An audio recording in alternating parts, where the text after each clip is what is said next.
মাত্র 24 বছর বয়সে শাহেদ ইসলামী ভার্সিটির ছাত্র। খুব শীঘ্রই ইঞ্জিনিয়ার হয়ে বেরিয়ে আসত, পরিবারকে দেখাশোনা করত, সংসারের হালটা ধরত। কিন্তু নিয়তির কি নির্মম পরিহাস!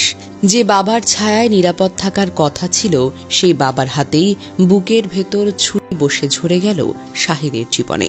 কেন জানেন? নুরুজ্জামান নামের সেই পাষাণ বাবা দ্বিতীয় বিবাহ করেছে।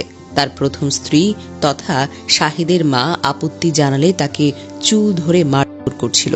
মায়ের উপর এই অমানবিক নির্যাতন দেখে চুপ থাকতে পারেনি শাহেদ, মাকে বাঁচাতে ঝাঁপিয়ে পড়েছিল। কিন্তু সেই মুহূর্তে নুরুজ্জামান ছেলের বুকের ভেতর নির্মমভাবে ছুরি ঢুকিয়ে দিল। মুহূর্তেই মায়ের চোখের সামনে লুটিয়ে পড়ে একমাত্র সন্তান। আহা, মানুষের জীবন কতটা নির্মম হতে পারে! আজ যদি শাহেদ বেঁচে থাকত, হয়তো একদিন ইঞ্জিনিয়ার হতো, বাবাকে সম্মান করত, বার্ধক্যে তার সেবা করত, বাবাকে ওষুধ খাইয়ে দিত, কাঁধে তুলে হাসপাতালে নিয়ে যেত। কিন্তু এখন এই নুরুজ্জামান বার্ধক্যে পৌঁছালে তাকে কে দেখবে? তার তো সন্তান নেই আর। এখন তার জায়গা হবে কারাগারের অন্ধকার কুঠুরিতে। লোহার শিকলে ভেতরে বসে থাকবে, শতবার আফসোস করবে, যদি ওই দিন আমি ছেলেকে না মারতাম। কিন্তু তখন আর কিছুই করার থাকবে না। ধিক্কার নুরুজ্জামান তোমাকে! তুমি বাবা নামক এমন মহান সম্পর্ককে কলঙ্কিত করেছ। তুমি প্রমাণ করেছ এক মহিলার প্রতি আসক্তি মানুষকে কতটা অমানবিক করে তুলতে পারে। তোমার মতো পাষাণ যেন আর কোনো সংসারে জন্ম না নেয়। নিহত শাহিদের মা কামরুজ্জামান বেগম বলেন, আমার 3 ছেলে মেয়ে নিয়ে চট্টগ্রামের সিরিয়ে এলাকায় একটি ভাড়া বাসায় থাকি। শাহেদ পরিবারের একমাত্র ছেলে।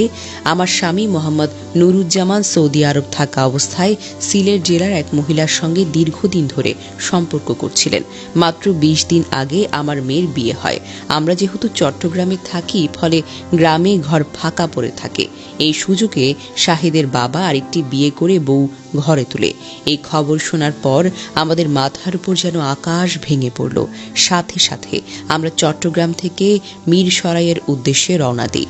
বুধবার সন্ধ্যায় বাড়িতে এসে জিজ্ঞেস করতে গেলে সঙ্গে সঙ্গে আমার স্বামী ছেলের বুকে ছুরির আঘাতে হত্যা করে।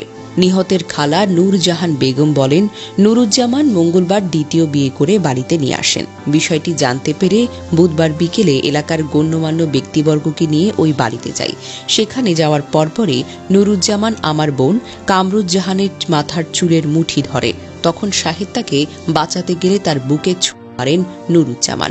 পরে তাকে উদ্ধার করে উপজেলা স্বাস্থ্য কমপ্লেক্সে নিলে কর্তব্যরত চিকিৎসক তাকে মৃত বলে ঘোষণা করেন। আমরা এই হত্যার বিচার চাই। ঘটনার পর নুরুজ্জামান তার দ্বিতীয় স্ত্রীকে নিয়ে পালিয়ে গেছে, কিন্তু পুলিশ তাকে খুঁজছে। জেলের ঘানি টানতে টানতে তোমার জীবন শেষ হয়ে যাবে, অথচ তুমি তোমার প্রথম স্ত্রীর সাথে সুন্দর একটা সম্পর্ক গড়ে তুলতে পারতে। এক নারীতে সন্তুষ্ট থেকে পরিবারে শান্তি রক্ষা করতে পারতে। কিন্তু না, তোমার লোভ তোমাকে অন্ধ করে দিয়েছে। ধিক্কার তোমাকে, ধিক্কার নুরুজ্জামান! তুমি বাবা নামটাকে কলঙ্কিত করেছ। তোমার মতো পিতা যেন কোনো ঘরে না জন্মায়, যেন কোনো সন্তান এমন নিষ্ঠুরতার শিকার না হয়। এই ঘটনা আমাদের সকলকে ভাবিয়ে তোলে, সমাজে পারিবারিক সহিংসতা কতটা গভীর।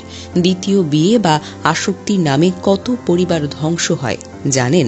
শাহেদের মৃত্যু শুধু একটি খবর নয়, একটি সতর্কবাণী যে লোভের আগুনে জ্বলতে গিয়ে আমরা নিজেরাই নিজেদেরকে ধ্বংস করে দিই। আসুন না, এমন ঘটনা থেকে শিক্ষা নিয়ে পরিবারকে আমরা ভালোবাসায় বাঁধি, না যেন কোনো শাহেদের জীবন এভাবে শেষ হয়।